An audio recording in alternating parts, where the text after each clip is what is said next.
안녕하세요. 여러분에게 꿈과 행복을 찾아주는 법원 회생을 주신 회생파산 전문 법무사 법학박사 최욱환입니다.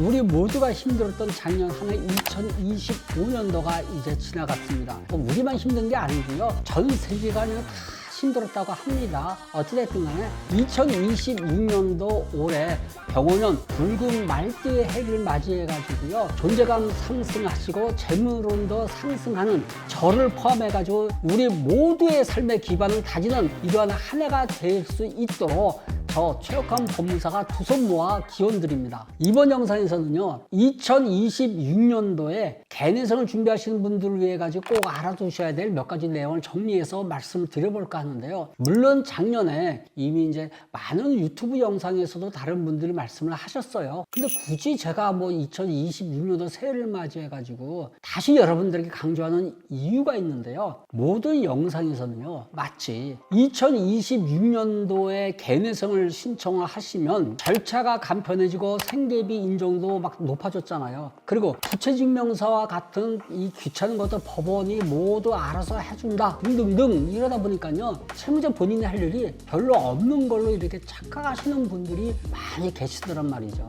그러나 절대 그렇지 않고요. 이번 영상에서는요, 2026년도를 맞이해 가지고 개내성에서 바뀌는 부분을 중점적으로 한번 살펴보면서요, 더 나아가 여러분들께서 반드시 주의하실 사항이 있거든요. 그 부분에 대해서 함께 이제 말씀을 드리도록 하겠습니다. 이번 제 영상이요, 이런저런 이유나 고민 때문에 개내성 신청을 망설이고 계시는 분들, 특히 개내성 신청을 주저하고 막연하게 이렇게 불안해하고 계시는 분들이 많이 계시죠. 이런 분들에게 조금이나마 도움이 되시길 바라겠습니다. 먼저 최저 생계비가 2026년도 10만 원 정도 인상이 됐습니다. 1인 생계비, 2인 생계비, 3인 생계비 다 이렇게 최저 생계비가 다르죠. 근데 어쨌든 간에 평균 보면은 한 10만 원 정도 이렇게 인상이 됐거든요. 이거 뭐 모르시는 분 아마 거의 없으실 건데요. 법원은 원칙적으로 채무자의 소득에서 최저 생계비를 제외한 나머지 돈을 가지고 이제 변제금으로 내는 걸로 이렇게 하기 때문에 최저 생계비가 인정이 되면 아무래도 월 변제금이 줄어들겠죠. 여기까지는 뭐 확실히 작년에 비해서 유리한 건 사실입니다. 그래서 소득이 높지 않은, 변동사항이 별로 없는 저소득 직장인 분이라든지 프리랜서, 일용직이라든지 계약직과 같은 일을 하시는 분들 있죠. 이분들은 생계비가 인상이 되면요, 당연히 변제금도 낮아질 수 있습니다. 그런데 작년에 비해서 소득이 늘어난 분들 있을 수 있죠. 이러한 경우에는 오히려 변제금이 더 높아질 수가 있습니다. 그리고요, 사실 요즘 서울을 포함을 해가지고 주거비가 높은 지역에 거주하고 계시는 분들 최저 생계비로 이렇게 살아가기가 정말 어렵죠. 그래서 최저 생계비로 충당하기 어려운 부분이 발생할 수가 있습니다. 물론 2025년도에 서울 회생법원의 경우만 보더라도 만 21세 미만 성년자녀라든지 아니면 배우자의 경우에도 부양가족으로 인정을 할 수 있도록 이렇게 했거든요. 그런데 여러 가지 제한이 있어요. 그래서 실제로 인정을 받기가 쉽지 않습니다. 부양가족이라든지 추가 생계비에 대한 산정을 꼼꼼하게 챙겨서 가급적 변제금을 낮출 수 있는지 여부 검토를 해봐야 됩니다. 그런데 교육비라든지 주거비라든지 뭐 의료비라든지 이와 같은 추가 생계비 인정 기준이요, 이거 복잡해요. 각 법원마다 다 다르고요, 일정하게 또 정해진 기준도 없어요. 법원의 재량이 크게 작용을 하기 때문에요. 그래서 소득이 높은 고소득자 같은 경우에는요, 추가 생계비 인정을 받지 못할 경우에 개인회생 자체가 의미가 없을 수도 있겠죠. 그래서 개인회생과 관련된 구체적인 내용은요, 반드시 오래된 경험을 축적하고 개인회생 사건을 주 업무로 처리하고 있는 전문가의 도움을 받으시길 항상 강조를 해드리는 겁니다. 다음에 이제 두 번째인데요, 개인회생 절차에 조건부인가라는 거 있죠. 조건부인가, 이거는 법원이 채무자가 신청한 이 개인회생은 일단 인가 자체는 해줍니다. 그런데 조건을 붙여 인가해 주는 거죠. 단순한 인가와는 이제 차이가 있습니다. 채무자는 매년 소득이라든지 재산 이게 변동이 되죠. 그러면 변동된 관련 서류를 법원에 제출을 해야 되고요, 소득이나 재산이 증가하면 그 증가한 만큼 변제금을 높여야 됩니다. 상향 조정을 하고 그에 따른 변제 계획안을 수정해 가지고 법원에 제출을 해야 됩니다. 그런데 최근 이제 우리 사무실에서 처리한 사건 가운데서도요,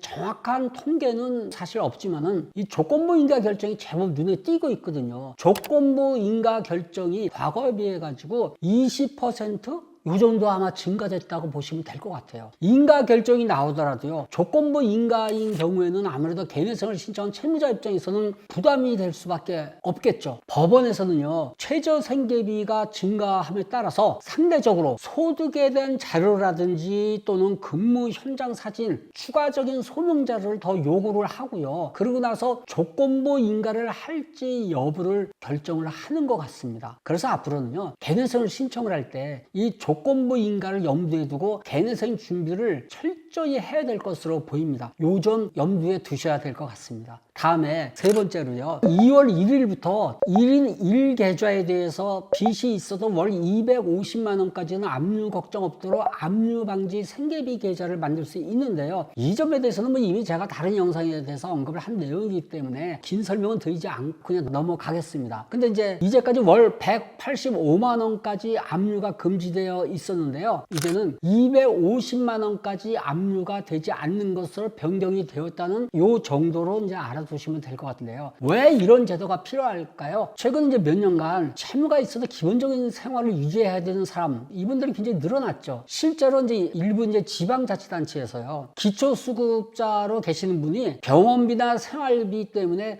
잠시 돈을 빌렸다고 그럽니다. 그런데 그 돈까지로 수입으로 이렇게 잡혀가지고 수급비가 깎이는 사례가 실제 발생을 했다고 그럽니다. 이런 문제를 줄이기 위해서 정부는 기본 생활을 하는데 들어가는 그 돈만큼은 누구에게나 안전하게 보호받도록 제도를 정비한 것이라고 합니다. 다음에 네 번째인데요. 3월 1일부터 기존에 있던 회생법원, 기존에 서울, 부산, 수원 이렇게 세 군데가 있었거든요. 근데 요거 이외에 대구, 대전, 광주 3개의 회생법원이 더 신설이 됩니다. 그래서 전국의 회생법원이 서울, 부산, 수원, 대구, 대전, 광주 이렇게 6개로 운영이 됩니다. 이거에 대해서도 제가 이미 다른 영상에서 다 설명을 해드렸거든요. 그래서 긴 설명은 드리지 않고 그냥 넘어가도록 하겠습니다. 다만 지방법원과 회생법원의 차이점에 대해서는 제가 간단하게 좀 말씀을 드리려고 하는데요. 개인회생을 신청하신 분들에게는 지방법원보다 당연히 회생법원에 신청하는 것이 유리한 건 사실입니다. 회생법원이요, 지방법원과 다른 점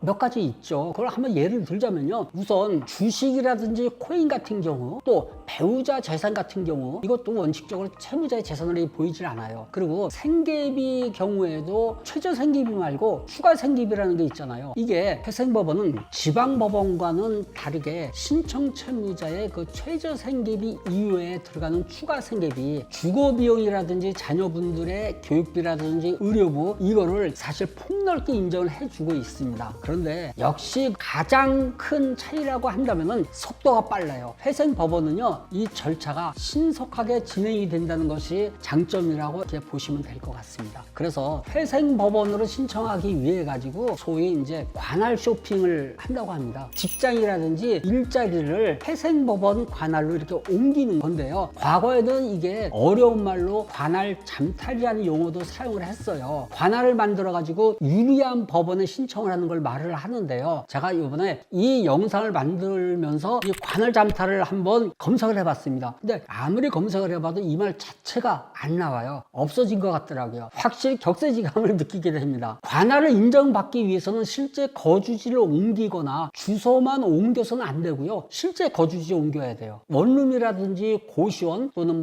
친척집이라든지 실제 거기에서 살아야 되거든요. 법원에서는요, 이걸 확인하기 위해서 통화내역 조회라든지 이런 거를 요청을 할 수가 있습니다. 그런데 사실 회생법원이라고 해서 모든 사건이 쉽게 처리되는 게 아닙니다. 오히려 전문 법원을 상대하려면요, 개인회생에 대한 더욱 노련한 스킬이 필요하다는 점을 제가 강조를 드리고 싶습니다. 마찬가지로요, 지방법원의 경우에도 충분한 소명 자료를 제출하면요, 오히려 회생법원의 경우보다 더 쉽게 진행되는 경우도 있습니다. 솔직히 말씀드리자면요, 케바케로 생각을 하시면 됩니다. 사안에 따라서 다르다고 생각을 하시면 됩니다.